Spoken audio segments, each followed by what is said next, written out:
আসসালামাইকুম গাইস, দেখেন কেমনে পিঠে আমরা সিদ্ধ করি একটু দেখেন। এটা হলো রাইস কুকারের, তো ওইটার ভিতরে সিদ্ধ করলে ভালো হয়। এর জন্য এটার ভিতরে এই যে মুখাগুলো বসাই দেব। এই যে কেমনে কেমনে করি দেখেন। আপনি চাইলে আপনি করতে পারেন, বসে থাকবেন কাজে লাগানোর সময়। দেখেন আমরা কীভাবে করি। এই যে দেখেন পিঠাগুলো একটার মাঝে কতগুলো অনেকগুলো পিঠা ধরবে।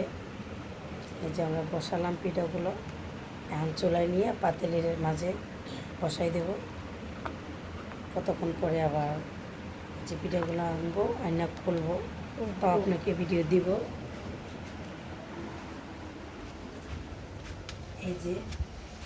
এই যে আমরা এটার ভিতরে দিয়ে দিলাম।